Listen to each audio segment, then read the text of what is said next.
Good morning and welcome to yet another edition of Pulp Picks. My name is Patrick. I'm Fritz. And Sarah is out with a sick little one today. So we're going to go on, soldier on without her. Yeah. Do our best to give you 3 picks today. We'll do 1 each and a consensus, as is the norm when we don't have Sarah. So let's get started with your first pick today, Fritz. So my first pick, coming off of last week's, or the week before, I don't know, Sins of Sinister, the new cool X-Men thing they got going on. We've got Storm and the Brotherhood. It's the first of, there's going to be like kind of like 3 separate miniseries kind of chronicling this like new age of Sinister. And this one follows Storm and the remnants of Arakko because, spoiler alert, Sinister doesn't like there being a planet full of mutants he can't control and kind of blows it up. And this is following them like trying to figure out like how to stop him. They're trying to sneak into one of his secret bases to get basically kind of like, they find out a way that, oh, maybe we can like reset like the timeline to like fix everything or at least give ourselves a shot. And it's really cool seeing them play with all the different like crazy stuff that Sinister's cooking up. Like he's got like a bunch of mutant chimeras running around. Like one in particular is a fusion of marrow and maggot, so they just shoot like man-eating bones at people. It's there's really goofy stuff like that in here. There's some new characters like John.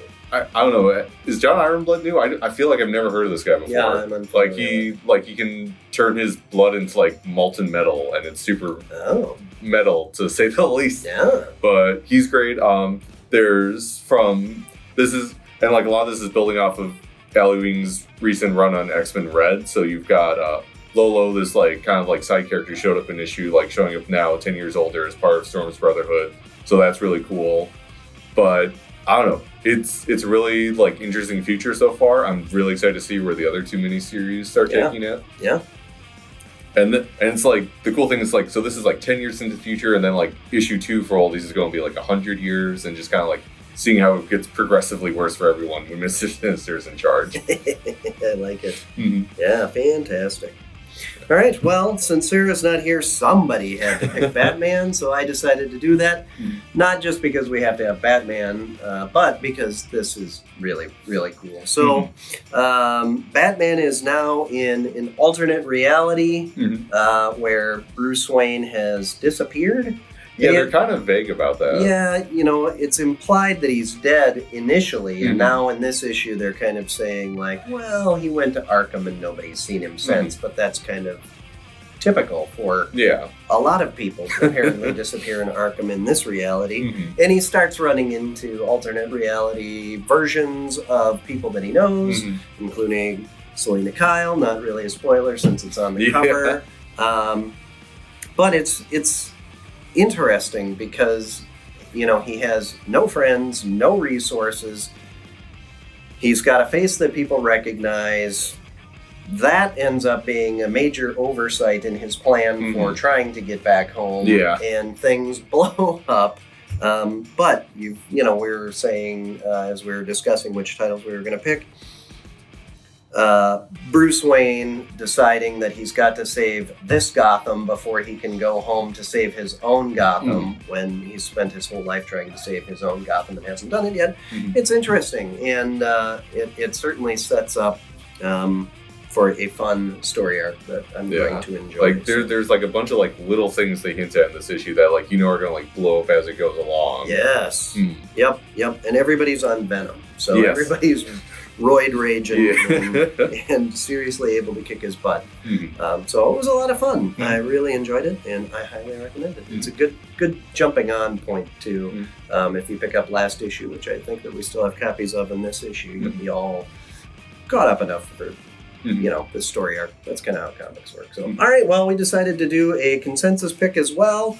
And let's see, was this Boom? I forget. Yep, Boom. Yeah, Boom. Harrower, number 1. What's the lowdown, Fritz? So the lowdown is, it's this kind of like, seems like kind of your typical quiet, like, New England kind of like town, like, very old, like, very traditional in a lot of ways. And there's like this myth of this thing called the Harrower, which like murders sinners and wrongdoers and that. and it's coming up on Halloween, and there's like some tragedy in these high schoolers' lives that happened like about a decade past. Yep. And it's kind of seeming like maybe these things are connected, and maybe something's going to happen again. Yes, we as the reader certainly see a lot more connection than, say, the high school kids that we see. Much to their detriment. Yes, absolutely. There's kind of some sort of, Puritan history background thing happening that's just slightly alluded to. A lot of church steeple imagery. There might be people who know more about this than they're letting on. For certain. For both better and worse. Yeah, absolutely. If you like kind of that teen horror movie kind of vibe that we were saying, like Jeepers Creepers and... what was the other one I said? Like, I Know What You Did Last Summer? Yeah, any of those kinds of things where kids are, being kids and they're headed off to a party and... It's never a good idea in a horror narrative. Don't go to parties. That's there's where also all the people die. Yeah, and there's like, and I don't know, this might bear up, but like, there's like just a hint of like Cabin in the Woods with like some of the like meta stuff to it, but yeah, and the art was fun. It's got kind of that cartoony, edgy kind of vibe. Yeah, like kind of like a sketchy like line art style. Yeah. Very, very bloody and violent. I'll tell you that. Yeah, there are. You will lose your head over this issue. So absolutely, pick it up. And I think that's a good place to call it a day. So thank you again for tuning in. We do this every week on Wednesday. Be sure to follow us on the social medias. And we have a website, Pulp CG. The social media is also Pulp CG. And like and subscribe our videos. And we will see you again next week. I know last week we said with Sarah, so we make no promises, but hopefully Sarah will grace us with her presence. Sarah comes and goes as she pleases. Yes, really, it's true. But she's so good that we kind of we have to accept that. Yeah. So, all right, have a great day, everybody, and we'll see you later.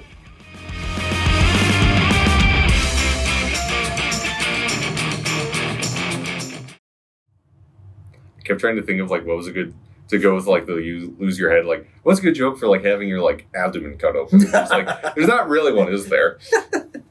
No. I mean, I don't know. I feel like there probably has been in an Arnold Schwarzenegger movie at some point. Probably. In time, but yeah.